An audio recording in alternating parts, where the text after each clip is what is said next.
Good afternoon and welcome to Today on BayTV. We are live in Swansea on Wednesday, the 12th of July 2017.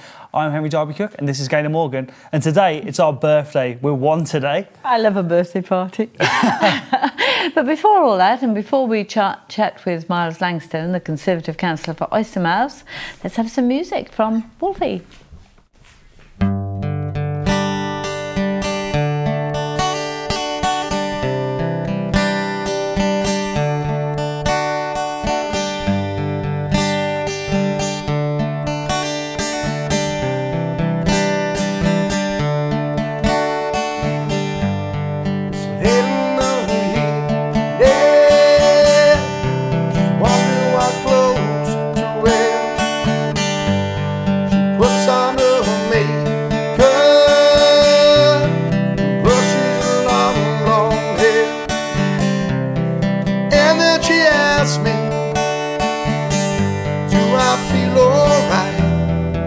I said, my darling, I feel wonderful tonight.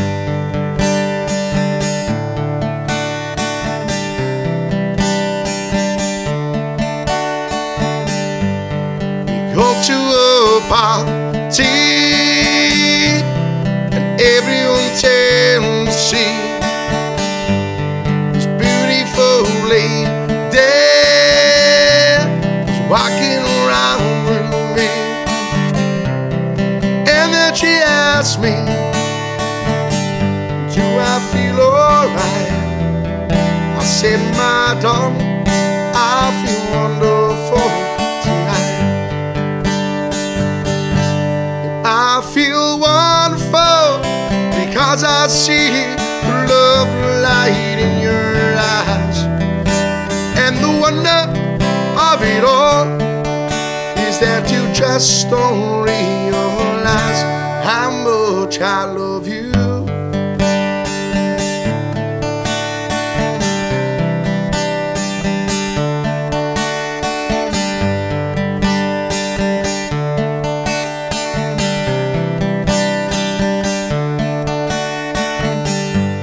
It's time to go home now.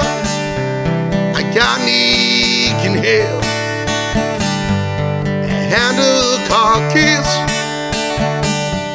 She helps me to bed, and then I tell her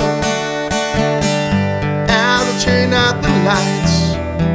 I said, my darling, you are wonderful tonight. I said, my darling, you are wonderful tonight.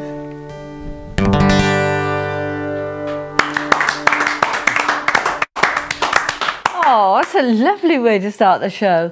Well, as I said earlier, Myles Langstone is with us and we'll be talking all things Oystermouth and all the rest of it. But I think, first of all, Henry, what happened on this day in history? Yeah, well, obviously, we opened the show saying we are one today. On this day in 2016, BayTV Swansea launched on Channel 8 Freeview, 159 Virgin. So it's been a great year, hasn't it, Gaynor? Oh, it's been such fun. We were terribly nervous that first day, weren't we? I was, anyway. It's been one of the most fun jobs I've ever had. Yeah? Well, that's great to hear. Yeah. So let's go on to some real history. 1947, the birth of Gareth Edwards, a former Welsh rugby union player described by the BBC as arguably the greatest ever to don a Welsh jersey.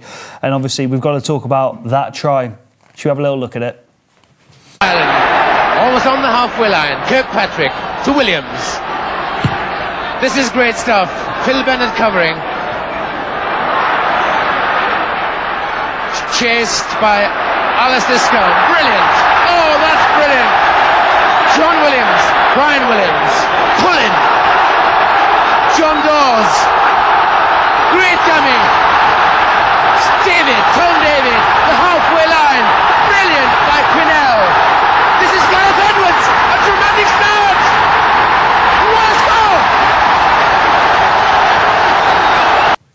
Fantastic, isn't it? I love the Spike Milligan quote. Edwards was a poet that day, not a rugby player. He was a ballet dancer, a pugilist, a mathematician. He was a miracle.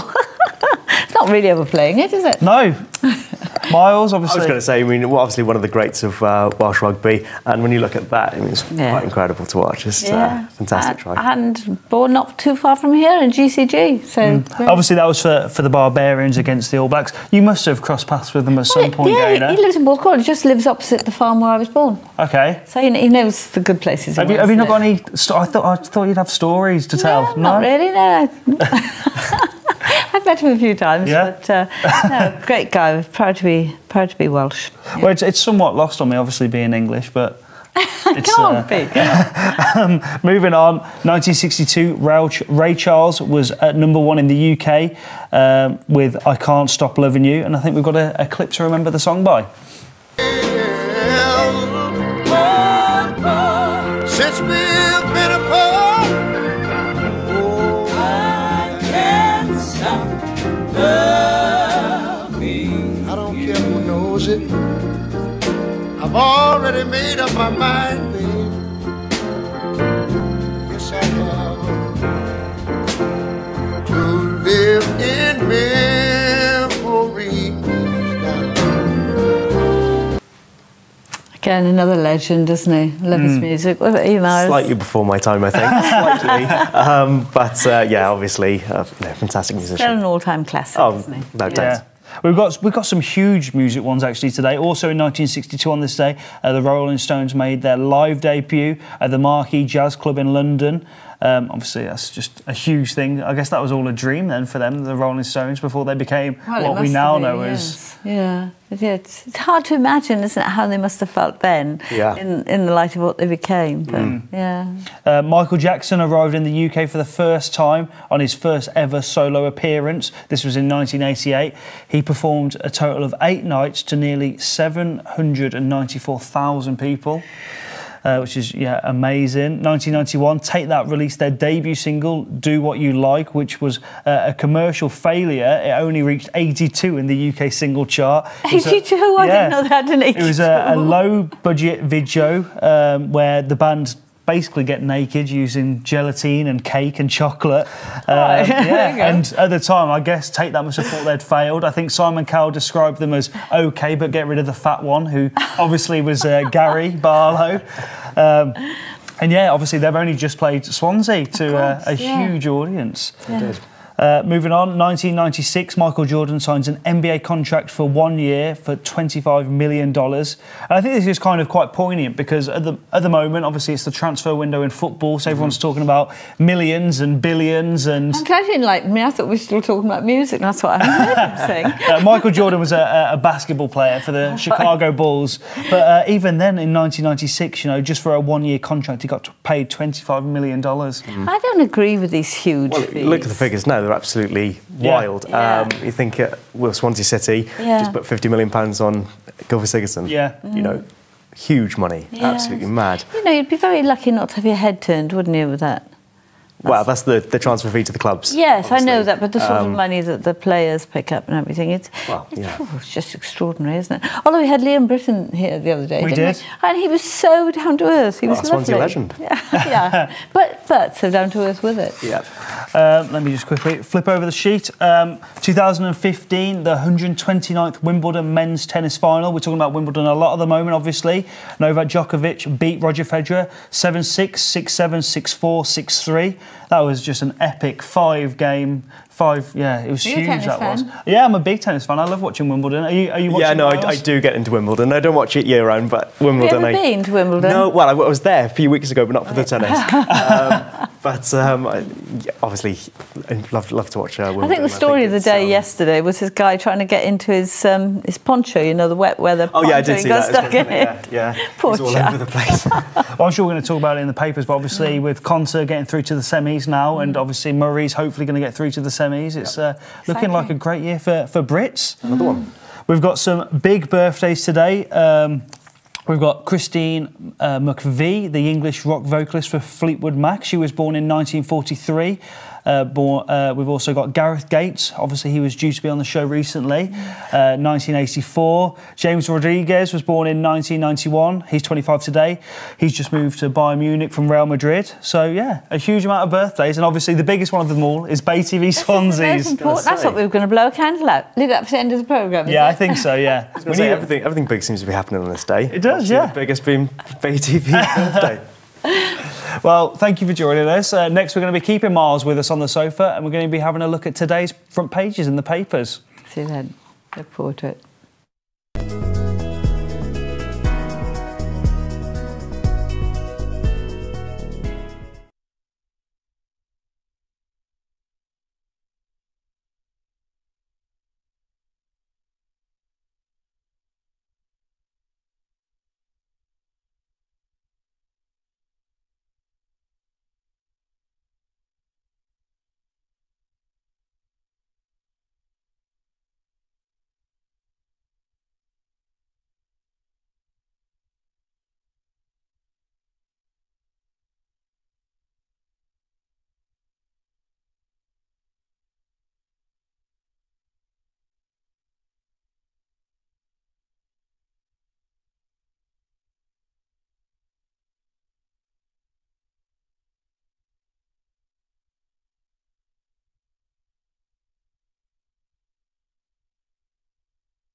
Welcome back to Today on BayTV. I'm Gaynor Morgan. With me is Henry Darby-Cook, and we have with us Myles Langstone, the Conservative Councillor for Oystermouth. Thank you. So before we get onto the papers, Myles, we'll talk about kind of everything going on in Oystermouth. Sure. Obviously, the Oyster Wharf is well, it's a huge development that we've, huge investment in Mumbles. And I think what has been clear is it's been a massive success, huge success. The businesses that we've got in there, they are trading at a level that's, some of the best in the country. And what we've shown is if you invest in Mumbles and if you bring that sort of development in, it can be successful, and it has been. So what I would like to do, certainly as councillor for the area, is to encourage this and ensure that we get more investment in the area, so that it becomes a better place to live, work and visit. Just to put it into perspective, this is where the old Tivoli was. This is where, exactly. And what have you got there altogether? So we've got a prezzo on the end of the Italian restaurant. Then you've got a bar called Croissant, on Croissant Lounge. Oh, lovely, yeah. And then the latest one is it's Bistro Pierre, which is a French restaurant, very nice. So we're developing as we go along, are we? So it's all been done in stages. There's the brasserie to go in there as well, and it's all kind of fitting together really nicely, and it's looking fantastic. And the amount of people you get down there, and on a sunny day, you go there, you have a drink, and it feels like you're on holiday. It's fantastic. That's where we need to go to celebrate our first birthday. Yeah, exactly. Couldn't recommend it more. It's as my friends know, I spend plenty of time down there myself. So, so what other plans? What else would you like to see there? Then with this becomes obviously the issues in terms of parking, and it's a constant complaint from residents throughout Swansea. Well, throughout Swansea. Absolutely, but in Mumbles in particular, because you get those sunny days, you've got places like Oyster Wharf, which have propped up, and a lot of people want to come to Mumbles and enjoy them, and absolutely they shouldn't. So we encourage them. what can you do about it? So I think we just need more car parking facility, and if we can, try to get more people in through public transport, perhaps. And try to take some cars off the road. And presumably with the city deal and everything that's going on in Swansea, you'll have more visitors to Mumbles. Well, that's the hope. That's the hope. We want, Mumbles to be a thriving place. I want to ensure that it fulfills its potential. If you look at Mumbles, you've got when the sea is and the sun's out, it's one of the most gorgeous places you could visit. I know the historic aspect, why it's called Oystermouth, but some people call it Mumbles, some people call it Oystermouth, but then people say, no, it's Oystermouth now. So Oystermouth is the Is it the posh name? I don't know, but Oystermouth is the ward I represent, but obviously Mumbles is the sort of wider community, including Newton, West Cross, Mail. So that's the difference, right? Wider area. Yeah. The one thing I was going to say is obviously the Oyster Wharf was done with none of this kind of city deal funding. So surely that's an example of what. It's an example of what private investment can do. Yeah. And I think we should be encouraging private investors to be attracted to Swansea. Swansea could be, a thriving city with, lots of jobs and businesses, coming up, and we need to take advantage of that. And I think what we need to do as a city is look at what's happened in Mumbles, see that example, and take that forward. Definitely. Yes, it's lovely. All very exciting stuff, isn't it? It is. Should we have a look at the front pages in the national papers? I think we're going to start with the Daily Telegraph. And obviously dominating a lot of the stories actually is Trump Jr. facing Russian treason investigation. This is, obviously it's alleged that Donald Trump's son welcomed offers from Russia to help damage Hillary Clinton's reputation and her campaign trail. Didn't he say somewhere he didn't mention it to his father because it wasn't a big thing? What do you believe on this now? I mean, it's just a running joke from the day he announced to today. Except that none of it's funny. Except none of it's funny. It's terrifying. It's just completely bonkers. I mean, the diversity now when you look at kind of politics in the UK compared to how the politics system in America's gone, it must be quite, comical to you, would you say? Or comical from a distance. Yeah. Of course not comical if you're sat in America and you've got these people, running your government. Look, he's the elected president of the United States, and That's the concern, isn't it? I mean, I think all of us in the Western world want to be able to look up to the President of the United States, and this danger of it slipping into buffoonery is absolutely terrifying. Yeah, I mean... I choose my words carefully. Let's see how the rest of his remaining years in this first term play out. I mean, well, I don't think that. What's going to come out next? Well, that's the thing. On a strange kind of side note, I read yesterday that The Rock, Dwayne Johnson, has kind of thrown his hat in for he'd run for 2020. Well, Kanye West has obviously been very vocal. Apparently, also Mark Zuckerberg has said he wouldn't mind being American president at some point. So when does it kind of stop that this kind of becomes a celebrity race, I guess? Zuckerberg aside, because he's a successful businessman, the idea that celebrities can just throw their hat in the ring, people with no political experience whatsoever, people with without that sort of background and knowledge and expertise in the field. We've seen what happens with that. That's Donald Trump. The answer to that isn't throwing more of that into the mix. I wonder, because Ronald Reagan, and he was a successful president. I mean, it was said he had to learn his lines, but he was a very successful president. Okay, but we've seen.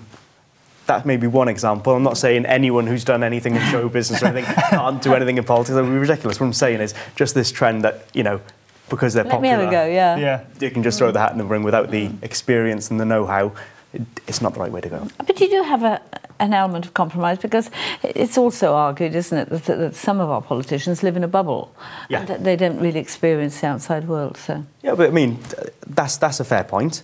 But what I'm saying is, you can still get people with sort of academic qualifications and experience in the world of business and things like that, who aren't sort of these celebrity types, who are in the real world and still, are not from that sort of background. Another interesting story on the front of the Daily Telegraph I read is paying cash in hand is classed as not being a good citizen. And I think this has come from one of Theresa May's advisors. And it's apparently that this middle class era now of paying your window cleaner or your gardener or your kind of, whoever, your cleaner, if you will, cash in hand is not being a good citizen to the rest of the UK. Myles, what's your kind of thoughts on that? I guess the comment there is on the understanding that people who take cash in hand and therefore not declaring in terms of taxation and things like that. I mean, it's just an assumption, perhaps. I guess that's where it's come from. And as a taxpayer myself, I think if you're going to be avoiding taxes, that is inappropriate and wrong. And we should all be paying our way. But also, most of the people that I deal with, and I'd include myself in it, cash is a nuisance. I mean, you could carry it around. You could pay to put it into your bank account, which I think is the biggest cheat going. You just don't want it or need it, really. No. Well, I mean... Except in the car park outside. You want to take the car. Anyway. It's a great point saying you're not being a good citizen, but you've got to do something about it if you're going to say that. And I think, how do you then police this? Because it's clearly something that's still going on. It's kind of always gone on. And nothing really seems to change. Well, I mean, while there's cash out there in the system, there's not too much you can... I wonder how long that'll last. Well, exactly. I mean, things are changing. While that's the current system, I'm not sure there's too much you can do. We're going to go to the Times next, and obviously we've got a huge image of Konta as she's obviously reached the semi-finals in a historic win. I think everyone in the country must be so proud of her, because obviously Murray for the last couple of years has kind of dominated British tennis and the whole country getting behind him, and I think it's so exciting, isn't it? Even if you don't watch tennis, it's totally exciting. Well, I mean, I think everyone kind of gets excited about Wimbledon, and to have this success story, it gets the country excited. Absolutely thrilling, really, isn't it? It is. And is there anything you've seen, Gaynor? If we just come back to local. There was the news today, wasn't there, about the lagoon, and the guy who wrote the report, Charles Henry's hopeful.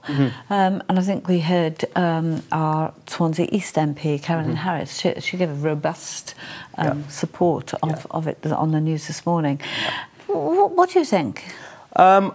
I think it would be fantastic. We all think it would be fantastic. I think there are a minority of people who don't, but I do think it would be fantastic for it to go ahead. I mean, I worked for Byron Davis for 2 years as his parliamentary assistant, and I know from that role, the sort of role he played in trying to push this forward, and I haven't seen anyone play a more proactive role in trying to push the project forward. I mean, he was vice chair of the APPG. When Charles Henry actually announced his review, it was Byron Davis who brought him on. He did do a great job, perhaps. But have things changed? The batteries are getting... One of the problems was you couldn't store the electricity, wasn't it? And I think this is a massive infrastructure project. And when you're doing these kind of projects, you need to make sure it's the right decision. I mean, if price is going to be huge and energy costs are going to go up. No one's going to thank you for that. No one's going to thank you for higher energy bills. So you've got to get that right. It's the strike price that you've got to get right. Got to keep the planet as well. No, true. And it's a constant source of energy, isn't it? Well, thank you. Next, we're talking P1 powerboat racing with Neil Jenkins and Charles Morris. It'll be interesting. See you then.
Welcome back to Today on BayTV. I'm Gaynor Morgan. With me is Henry Darby-Cook, and we've now been joined by Neil Jenkins, the Destination Director of the Port of Milford Haven, and Charles Morris, a P1 Superstock Navigator. I'm not sure what that is, Charles, but I'm sure you'll explain. Well, we'll start with the event that's coming up this weekend. Obviously, I think if anyone's a fan of the P1, obviously we show it here on BayTV, they'll probably know that for the last 3 years it's been in Cardiff, but this year the Welsh leg of it is in Milford Haven. So how important is that to the local area? That's right. It's we knew that its tenure in Cardiff was coming to a close last year, and we approached P1. We were looking for a particular event that would bring people to Pembrokeshire, and an event that would help promote our new development, Milford Waterfront. I think in Cardiff last year there were 65,000 people. I don't for 1 minute think we'll have 65,000 in Milford, but I think we are expecting 15 to 20,000, which will be great for the local economy. Pembrokeshire as a whole. There's a lot riding on this event, isn't there, really? There is. Yeah. Yes, it's a big event. It's a massive event to stage. It's one of the biggest events that we've done. We do regular events of 5,000 or 6,000 people a year for things like the Fish Festival and fireworks. But 15 to 20,000, it's a big event for us. So all part of boosting this Milford waterfront brand, as you call it. But Charles, what exactly is the event itself? What's the nature of it? Well, it's mainly about the P1 Superstock boats, which is a race series of probably 10 boats will be there, all exactly the same, 28 foot long, with 250 horsepower, V6 3-litre 2-stroke petrol engines on the back. They're all stock, superstock as they call it, and it's all about the drivers and the navigators. The driver being Andy Foster, steers and throttles, and I guide them around the course to the best of my ability. And fingers crossed, we'll do Neil proud. Well, for anyone that wants to kind of see what it looks like, we've actually got a clip from last year's in Cardiff. Let's have a little look. So we were saying, corner speed is your friend here. Because you've got such a long straight after this corner. Yeah, you really want a slingshot. Got it nicely lined up for the exit there. So well trimmed there. Rawbank coming around in second, which is pretty much expected, but again, Neil and Jason, he was saying earlier when I was speaking to him, he was a bit upset in qualifying because he got this bottom turn a bit out of shape. And when towards us, so much speed, putting it in perspective, absolutely full tilt. Not even coming off the throttle in the slightest there around that corner. Now, sometimes in racing you want to cut the corner as short as possible, and the racing line is the short. Rawbank's turn now to come in.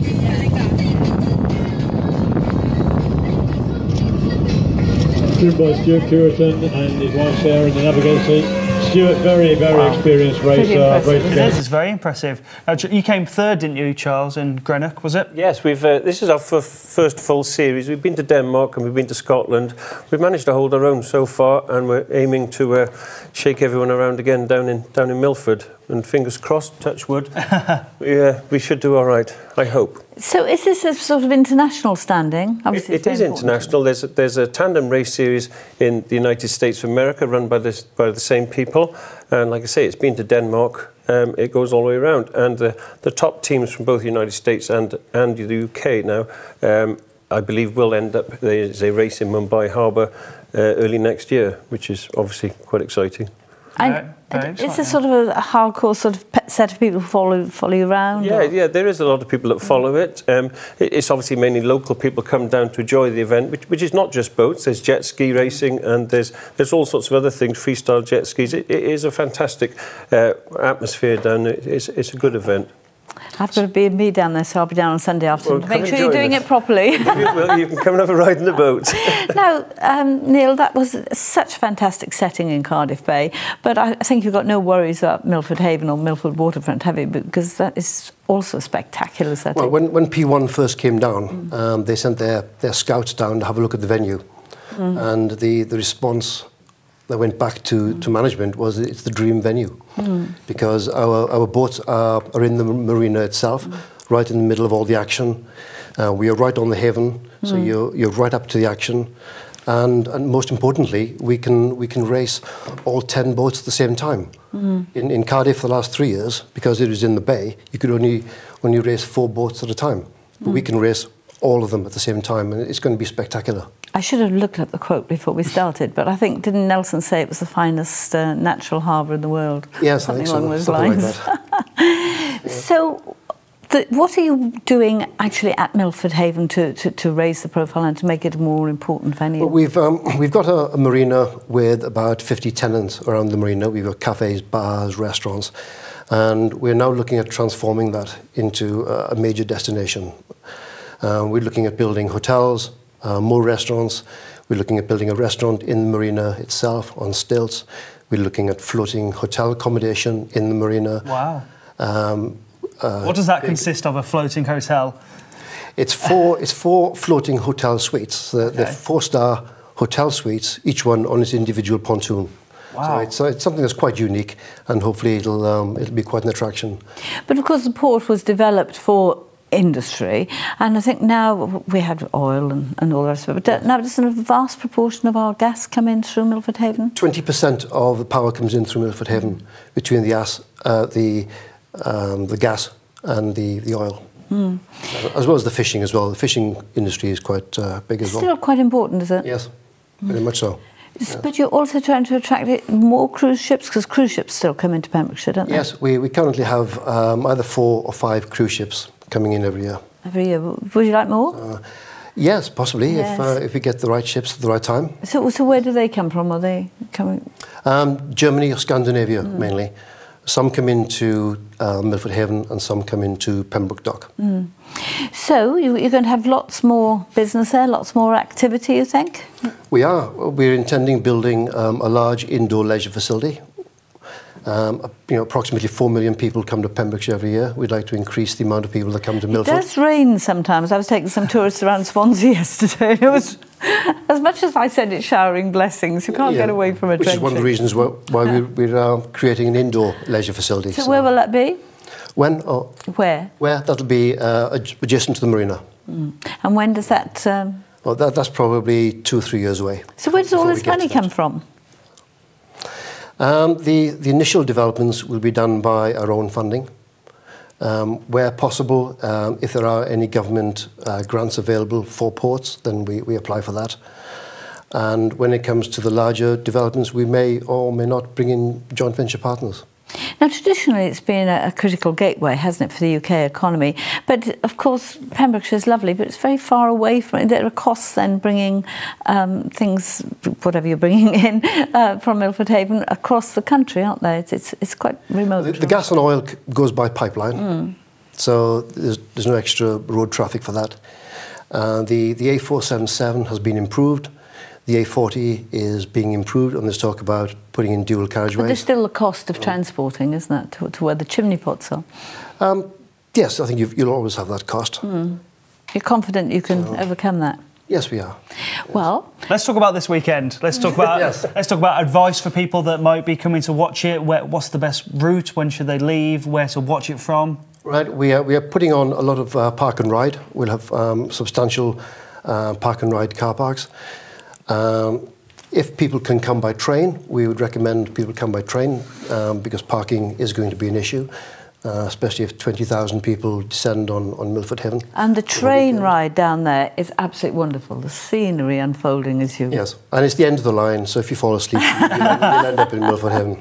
And Charles, coming to you, what are the key things to see? I know there's a couple of different podiums. There's obviously freestylers, jet skis. Yes, we've got, I think it's 3 races for the Superstock on a Saturday. That would be interspersed with the freestyle jet skis, which that's quite incredible to watch. 250 horsepower, 90 kilo in weight jet skis. They do quite a lot, and then you've got the jet ski racing.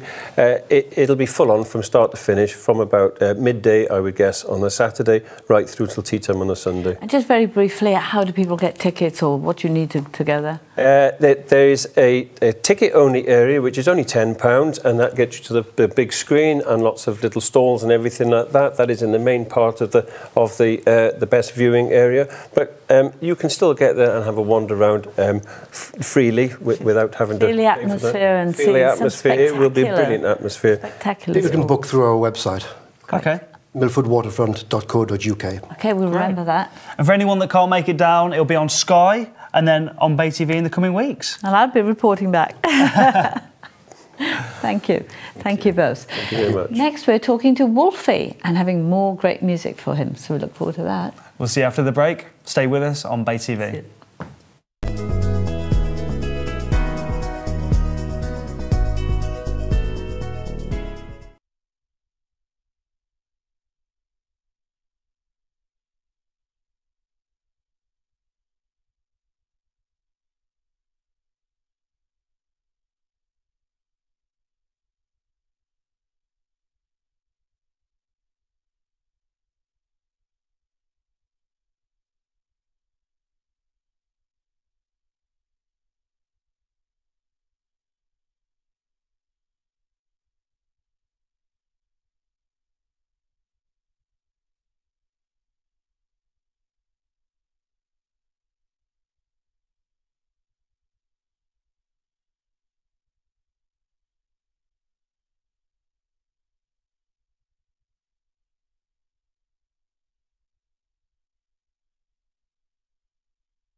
Welcome back to your final part of Today on BayTV. I'm Henry Darby-Cook and this is Gaynor Morgan. And now before we have a chat with him, let's hear some more great music from Wolfey.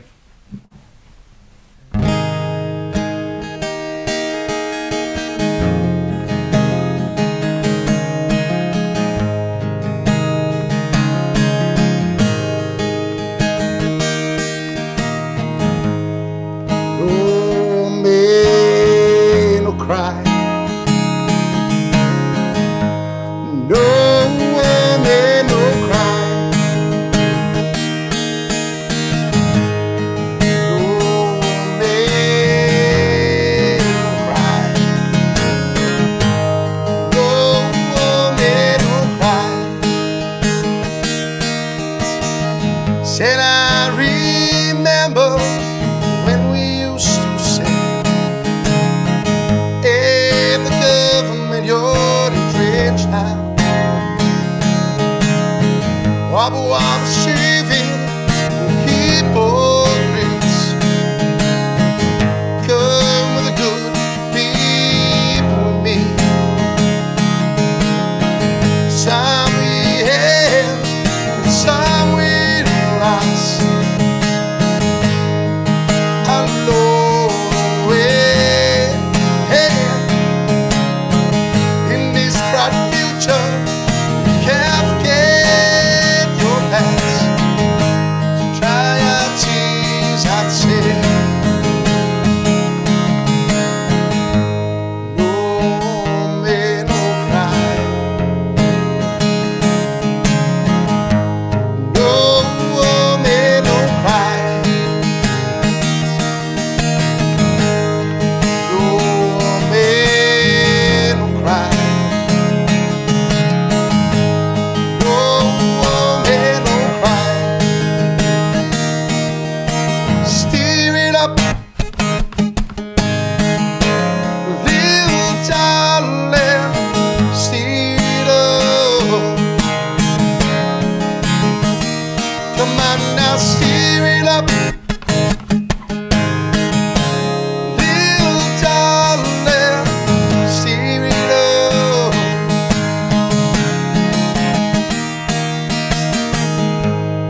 One love, one heart.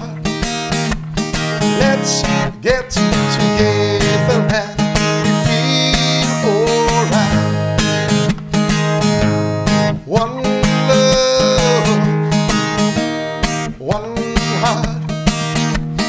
Praise and thanks to the Lord, and I'll feel alright.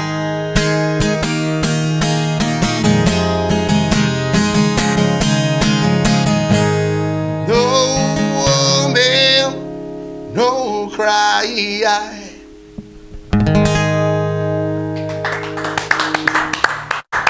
Oh, that was quite something. Wolfey, you're coming over to join us Yes, and over. tell us where you get all your inspiration and that wonderful voice. It was great, wasn't it? Oh, yeah, it really... Wow, I told you it was a fun job. It is. It's a great job. It's every time I see you're back on the schedule, I get so excited because I just know we're going to have something amazing. So, I mean, what inspires you to kind of do that and kind of do No Woman No Cry into your style? I think it's mainly, thing is, like a lot of songs, like you could say if they're the same key, you can put them into the same type of song and make a melody out of it, and that's what I do in a lot of my songs. I try to do from song to song, different, same artists, and well, everyone knows the songs then, so. Exactly. Is there any songs you've ever tried before and they haven't quite worked? Is there any kind of hip-hop songs you've tried to transfer into your style? No. I try to stay away from that part of it. I do a lot of love songs. Yeah. I do a lot of I do a bit of rock. I do a bit of everything, to be honest with you. So. Do you know what would work? Gangster's Paradise by Coolio. I bet that you should try it. I'd have to have a go.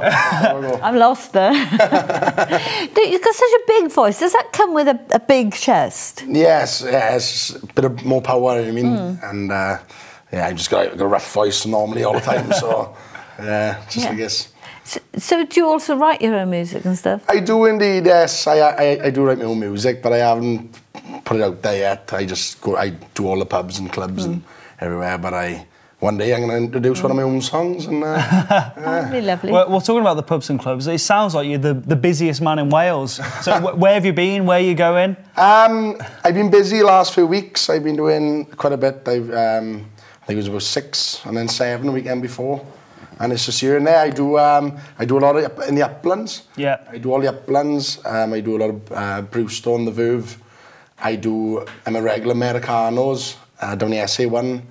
I do a lot in Neath now, Cletley, and I do a bit in Cardiff and Bridgend too then. So all over the shop. I bet. How did it all start? Did you start singing as a youngster? Or? Not really. No, I was. I think once I taught myself guitar, I think that was from there, and I decided. What sort of once age I learned was one that? song, learned another song, and then I didn't, and then I had to go singing, and that worked. So I don't know. So what sort of age were you when it all started? About 18, something like that. So I'm 25, you know. So yeah. Awesome. So what's the best way for people to find out where you are next? Is it a Facebook or? Yeah, I got a Facebook page which is Wolfey, which is WOOLFEY. And then yeah, if you check it out, then I'm normally on all the musician things, so you'll see me here and there about. Awesome, great. Well, I think, do you want to go and get ready to play the show out, and we'll close it. Cool. Thank you very much. Yeah, thank you for joining us again today. Awesome. Thank you, man. Well, I think all good people come from Neath, if they don't come from Pyle or Kenfig. Well, there's a statement. Yeah. Well, thank you to all our guests today and to all our viewers for watching us. Yes, and we've got the film coming up later, so... It's Man on the Moon, I think. It's a good one. With Kenneth Moore? It is. Oh, great. And with that, let's have some more great music from Wolfey. We'll see you tomorrow.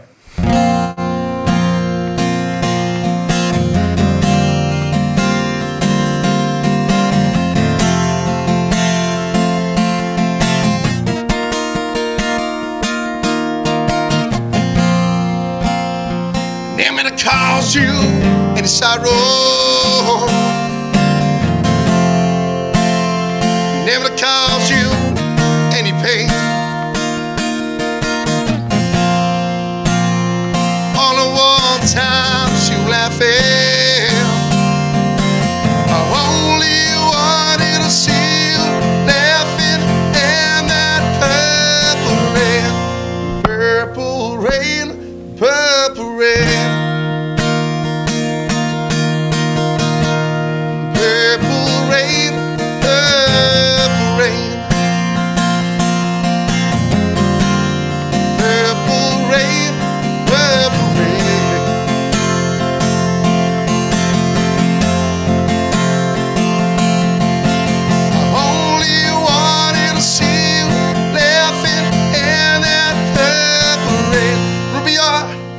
Weekend lover,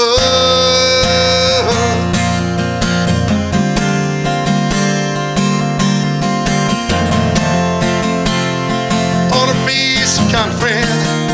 Hey, hey, hey. I can never steal you from another.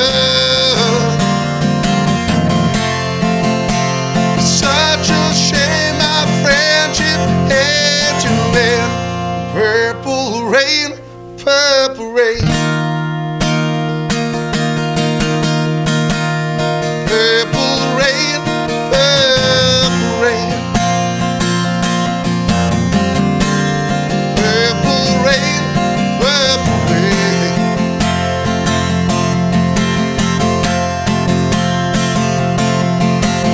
I only wanted to see you laughing in that purple rain. I knew times are changing.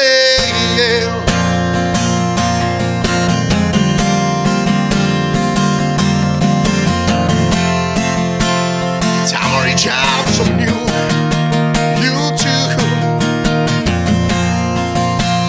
Soon leader, you can make up my mind. Think of it, close it. Let me guide you through the purple rain. Purple rain.